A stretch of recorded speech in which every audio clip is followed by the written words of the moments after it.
Hello friends, good morning. આજે આપણે મગ મસાલા બનાવીશું। એના માટે અહીંયા અમે 2 વાટકી જેટલા મગ લઈશું। એમાં અમે અહીંયા 1 વાટકી અને એમ કહીને 2 વાટકી જેટલા મગ લીધા છે। હવે આ મગને આપણે 2 કલાક માટે પલાળી લઈશું। મગને જો 2 ગ્લાસ પાણી નાખીને મગને પલાળી લીધા છે। હવે આ મગને આપણે 2 કલાક પલાળી રાખીશું। હવે મગ મસાલા રેસીપી સ્ટેપ બાય સ્ટેપ પછી આપણે જોઈશું। તો મગ આપણા પલળી ગયા છે। હવે મગને આપણે બાફી લઈશું। અમે અહીંયા બાફતી વખતે મીઠું એડ કર્યું છે, તમે પણ સ્વાદ અનુસાર મીઠું એડ કરજો। હવે આપણે મગને બાફી લઈશું।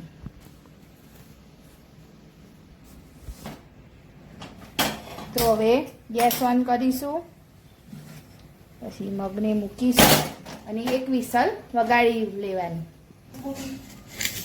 અહીંયા અમે 1 નંગ ડુંગળી લીધી છે, 1 નંગ ટામેટું લીધું છે, પછી 6 થી 7 નંગ લીલા મરચાં સમારી લીધા છે અને 10 થી 15 કળી જેટલું લસણ અમે આ રીતે ઝીણું ઝીણું બધું આપણે સમારી લીધું છે મગ મસાલા માટે। હવે રેસીપી આપણે મગ બફાઈ જાય પછી સ્ટેપ બાય સ્ટેપ જોઈશું। તો અમારા મગ અહીંયા હવે બફાઈ ગયા છે। તો હવે આપણે આ કાણાવાળા વાસણમાં એને આપણે કાઢી લઈશું અને જે મગનું પાણી વધે એ આપણે મગ મસાલામાં એડ કરવાનું છે। હવે આપણે મગ મસાલાને વઘાર કરીશું। હવે આપણે ગેસ ઓન કરીશું। તપેલી લીધી છે, ગેસ ધીમો કરી દઈશું।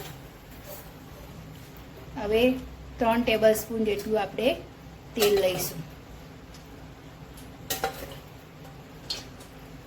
તો તેલ ગરમ થઈ ગયું છે।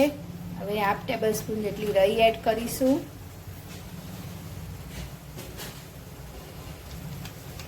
રાઈ તતરી જાય એટલે જીરું એડ કરીશું 1/2 ટેબલસ્પૂન જેટલું। 2 ટેબલસ્પૂન જેટલો મેથી પાવડર એડ કરીશું। પછી હિંગ એડ કરીશું, કળી પત્તા એડ કરીશું અને પછી આપણે લસણ, મરચું અને ડુંગળી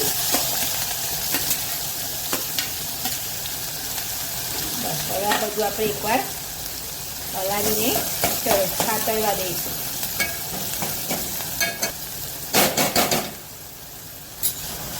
હવે ડુંગળી, લસણ, મરચાં સતરાઈ ગયું છે। હવે ટામેટું એડ કરીશું।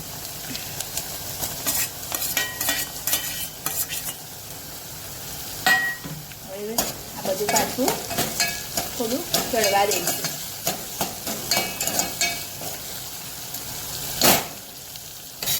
ઢાંકણ ઢાંકીને 5 થી 10 મિનિટ સુધી ચડવા દઈશું। અહીંયા 1/2 ટેબલસ્પૂન જેટલું આપણે બેસન લઈશું। પછી બેસનમાં 1 વાટકી જેટલી છાશ એડ કરીશું।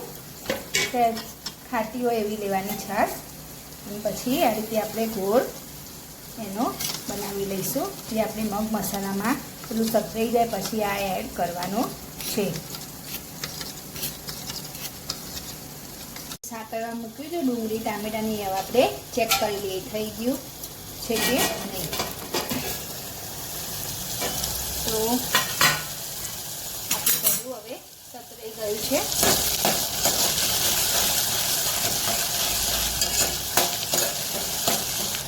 હવે એમાં આપણે બધું સતરાઈ ગયું છે। હવે આપણે એમાં મગ એડ કરીશું।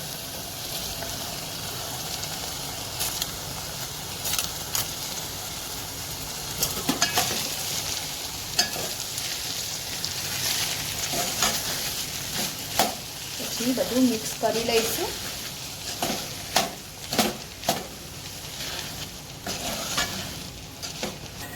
હવે એમાં આપણે મસાલા કરીશું।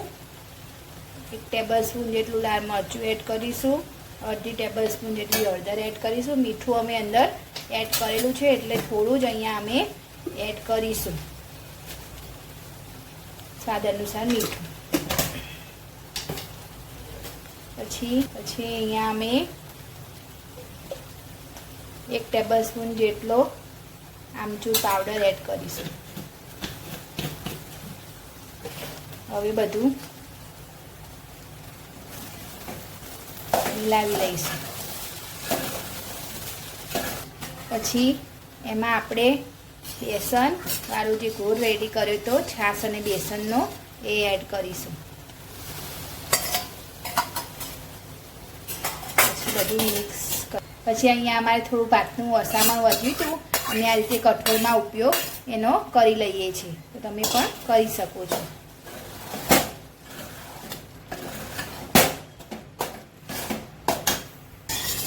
અહીંયા અડધા ગ્લાસ જેટલું પાણી એડ કરીશું. પછી બધું મિક્સ કરી લઈશું. આ રીતનો આપણે લચકો રાખવાનો છે. નાનો ટુકડો ગોળનો એડ કરીશું. તમને ગળ્યું પસંદ હોય તો એડ કરવાનું. અમને થોડું ગળ્યું અને ખાટું પસંદ છે એટલે અમને એડ કર્યું છે. તો હવે આ બધું આપણે 10 થી 15 મિનિટ માટે ઉકળવા દઈશું.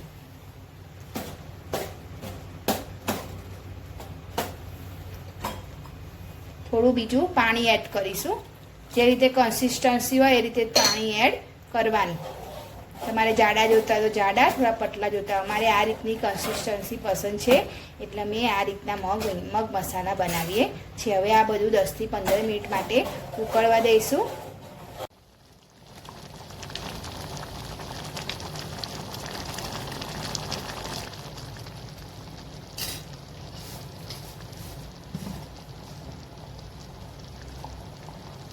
તો આપણા મગ મસાલા મસ્ત રેડી થઈ ગયા છે. તો એને આપણે હવે સર્વ કરીશું. તમે પણ આ રીતથી બનાવજો. બહુ જ મસ્ત અને ટેસ્ટી બને છે. તમને મારી રેસીપી કેવી લાગી તે અમે કોમેન્ટ બોક્સમાં જલ્દી બતાવજો. અમારી ચેનલ લાઈક કરજો, શેર કરજો, સબસ્ક્રાઈબ કરજો. Thank you. બાય. તો આપણે મગ મસાલાને હવે સર્વ કરી દઈશું.